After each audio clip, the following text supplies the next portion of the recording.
இன்னும் சொல்ல போனால் தமிழிலே நாம் இனங்களை எப்படி பிரித்து வைத்திருக்கிறோம் என்றால் வல்லினம், மெல்லினம், இடையினம் என்று நாம் பிரித்து வைத்திருக்கின்றோம். வல்லினம் உங்களுக்கு தெரியும், கசட கபர என்று சொல்லுவோம். மெல்லினம் ஞஞன நமன என்று சொல்லுவோம். இடையினம் எரல வழல என்று சொல்லுகின்றோம். ஒவ்வொரு இனத்திலும் 6 எழுத்துக்களாக நாம் பிரித்திருக்கின்றோம். கந்தனுக்கு 6 திருமுகங்கள், 6 படை வீடுகள், 6 கோணங்கள், 6 சக்கரங்கள், 6 இதழ்கள் கொண்ட மலர்கள். இப்படி கந்தனின் ஒவ்வொரு அம்சமும் 6 அடிப்படையாகவே இருக்கின்றது.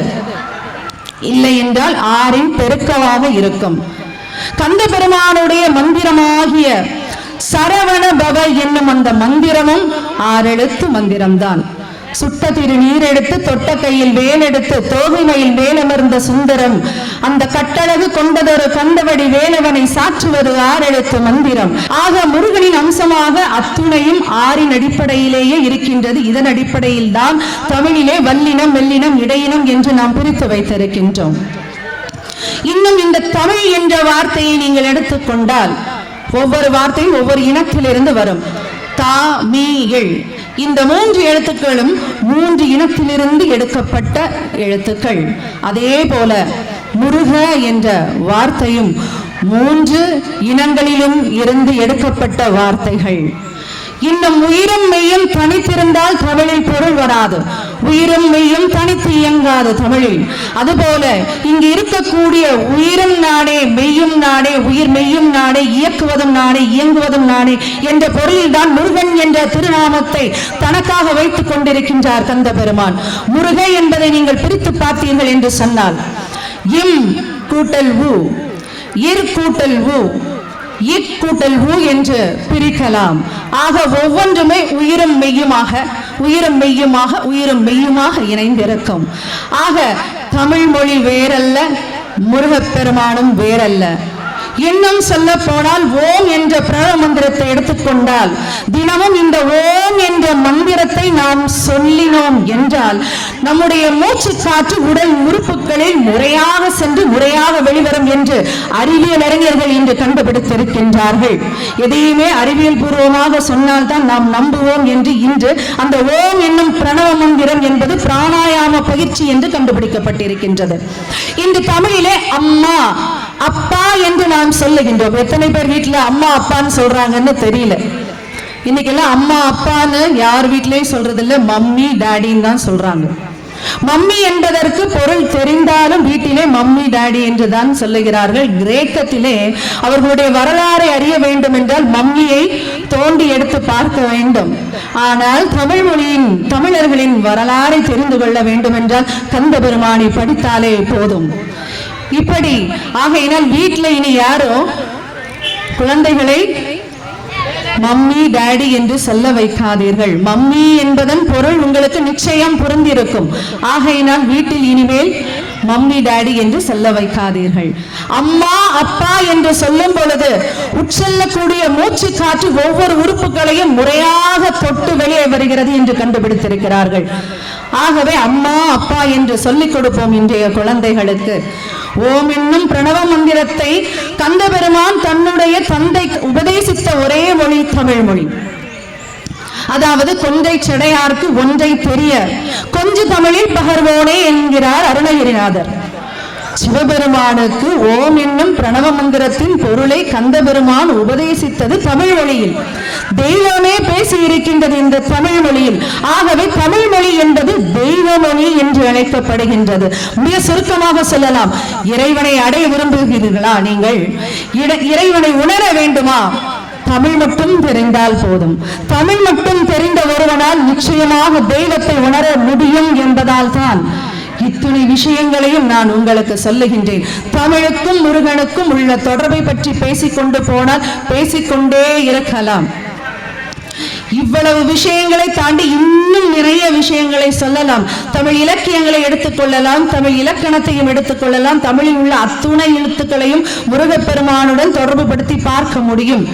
இத்துணை விஷயங்களால் தான் நாம் கந்த பெருமானை தமிழ் கடவுள் என்று சொல்லுகின்றோம். இத்துணை சிறப்பு வாய்ந்த தமிழ் கடவுள் தன்னுடைய அடியவர்கள் வாழ்வில் நிகழ்த்திய திருவிளையாடல்கள் பல பல, ஒவ்வொன்றும் அலாதியானது, அற்புதமானது. தன்னை நினைக்கின்றவர்களின் வாழ்க்கையிலும் திருவிளையாடல் புரிந்திருக்கின்றார். தன்னை மறந்தவர்களையும் மதிக்காதவர்களையும் அவர்களுடைய வாழ்க்கையிலும் திருவிளையாடல் புரிந்திருக்கின்றார். தன்னை நினைத்தவர்களிடத்திலும் திருவிளையாடல் புரிந்திருக்கின்றார். இப்படி நினைக்கின்றவர்கள், நினைக்காதவர்கள், மதிக்காதவர்கள், உணராதவர்கள் என்று அத்துணை பேர் வாழ்விலும் திருவிளையாடல் புரிந்திருக்க கந்த பெருமான். சங்கத்தமிழ் என்று எடுத்துக்கொண்டால் தமிழ் சங்க புலவர்களிலே முதன்மையாக வருபவர் நக்கீர பெருமான். உங்க எல்லாருக்குமே தெரிஞ்சிருக்கும் நக்கீர பெருமான் கதை என்பது. இந்த நக்கீர பெருமானுக்கு ஒரு விசித்திரமான விரதம். என்ன விரதம் அப்படின்னா, தான் தொழுகின்ற தெய்வமான அங்கையர் கன்னியா மீனாட்சியின் பாகனான சோமசுந்தர பெருமானுக்கு மட்டுமே தமிழ் பாமாலை சூட்டுவது. மனிதனை பாடுவது என்றால் தமிழ் சங்கத்தை ஆதரித்து வருகின்ற மாறன் என்னும் பாண்டியனுக்கு மட்டுமே தமிழ் பாமாலை சூட்டுவது மிக அரிதான ஒரு விரதம். ஒன்று, சோமசுந்தர பெருமானுக்கு மட்டுமே பாமாலை பாடுவது தமிழிலே.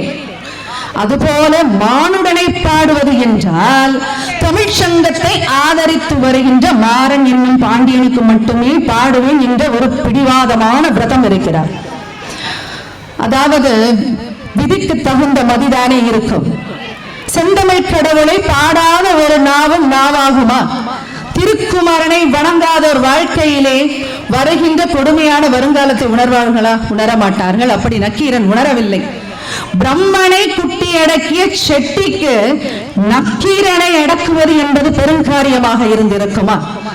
பிரம்மனையே குட்டிய செட்டிக்கு நக்கீரனை அடக்குவது என்பது பெருங்காரியமாக இருந்திருக்க முடியாது. பார்க்கின்றார், நான் வேறு சிவன் வேறா என்று கந்த பெருமான் நக்கீரரை பார்க்கின்றார். பொதுவாக இரண்டு விஷயங்கள் உண்டு. கந்த பெருமானை பொறுத்தளவிலே பக்தர்களை ஆட்கொண்டு அருளுவார். மற்றும் ஒரு விஷயம், தடுத்தாட்கொண்டும் அருளுவார். நீங்கள் புரிந்து கொள்ள வேண்டும், ஆட்கொள்ளுதல் என்பது வேறு, தடுத்தாட்கொள்ளுதல் என்பது வேறு. ஆட்கொள்ளுதல் என்று சொல்லும் பொழுது தன்னுடைய பக்தர்களை அன்பாலே ஆண்டு அருள் புரிவது. கந்த பெருமானின் மீது பக்தி கொண்டவர்கள் மீது ஆண்டு அன்பாலே அருள் செய்யக்கூடிய கந்த பெருமான். அது என்ன தடுத்தாட்கொண்டருள்வது? தவறான வழியிலே செல்பவர்களை தடுத்து நிறுத்தி அவர்கள் மீதும் அன்பு செய்து ஆண்டு அருள் செய்வது என்பதுதான் தடுத்தாட்கொண்டருள்வது. தடுத்து ஆட்கொண்டு அருள்வதிலே கந்த பெருமானுக்கு நிகர் அவர் மட்டும்தான். தண்டபாணிக்கு நிகர் தண்டபாணி மட்டுமே. இப்படி நக்கீரர் சிவன் வேறு முருகன் வேறு என்று நினைத்து சிவபெருமானுக்கு மட்டுமே தமிழ் பாமாலை சூட்டிக் கொண்டிருக்கிறார். இதை பார்க்கிறார் கந்த பெருமான். உடனே சொல்கிறார், தன்னுடைய பூத கணங்களை அழைக்கின்றார்.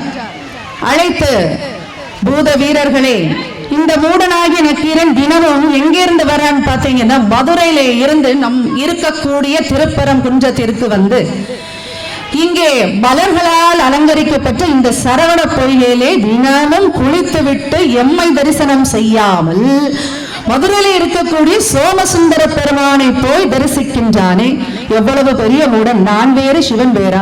இவனை தடுத்தாட்கொண்டருள வேண்டும்.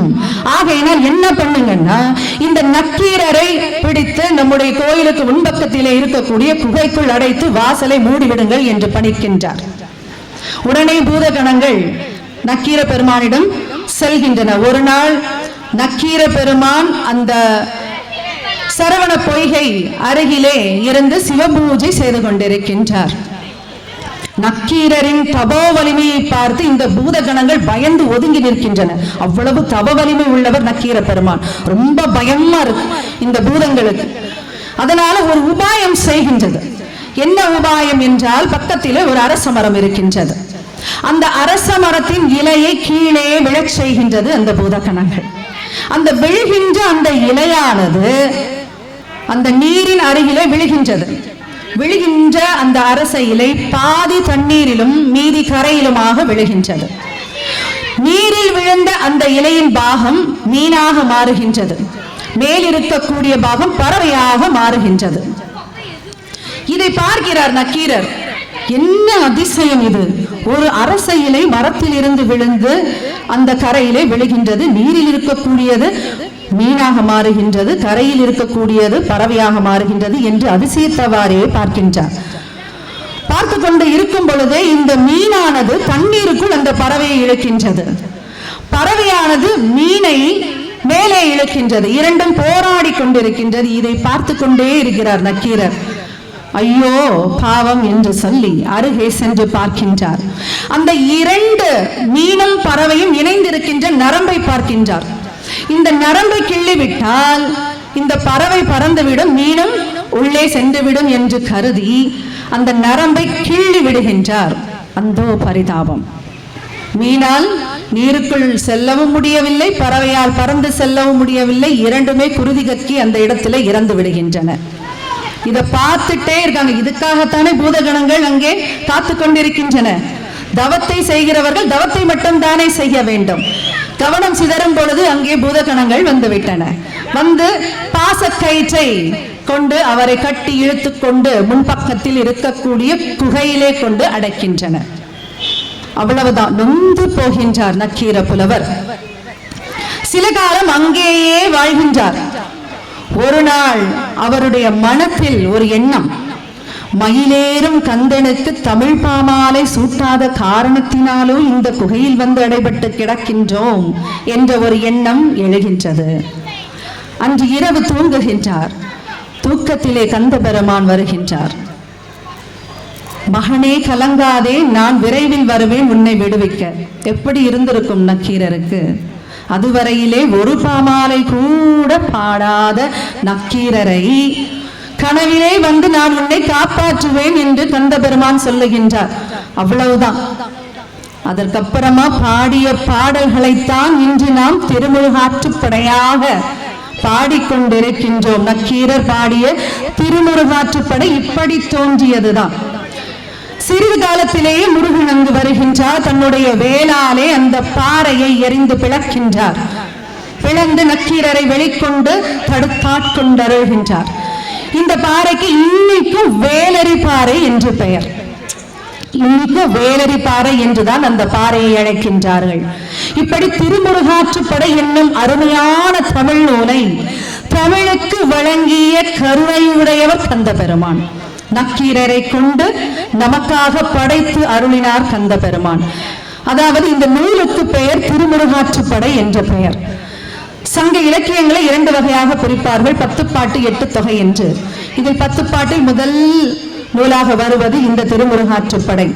ஆற்றுப்படுத்துதல் என்றால் வழிப்படுத்துதல் என்று பொருள். நிறைய ஆற்றுப்படுத்துதல் நூல்கள் தமிழில் இருக்கின்றன. சிறுபானாற்றுப்படை, பெரும்பானாற்றுப்படை என்றெல்லாம் இருக்கின்றன. ஆற்றுப்படுத்துதல் என்றால் வழிப்படுத்துதல். ஒரு புலவர் மன்னரிடமோ இல்லை ஒரு செல்வந்தரிடமோ சென்று பாடி பரிசில் பெற்று வரும் பொழுது வருகின்ற வழியிலே யாரை பார்த்தாலும் சொல்லுவார்கள், இவரிடம் சென்று பாடினால், புகழ்ந்து பாடினால் உங்களுக்கு நிச்சயமாக பரிசு கிடைக்கும் என்று சொல்லி அவர்களை வழிப்படுத்துவார்கள். இதுதான் வழிப்படுத்துதல், ஆற்றுப்படுத்துதல் என்று பொருள். இது மனிதர்கள் வழிப்படுத்துவார்கள். திருமுருகாற்றுப்படையிலே கந்தன் தனக்கு அருளிய கருணையை அத்தனை மக்களும் பெற வேண்டும் என்று நக்கீரர் ஆற்றுப்படுத்துகின்றார், வழிப்படுத்துகின்றார். நான் பெற்ற இந்த கந்தனின் கருணையை இந்த உலகம் பெற வேண்டும் என்ற ஒரே நோக்கத்திற்காக திருமுருகாற்றுப்படை என்று அவர் பெயர் வைக்கின்றார்.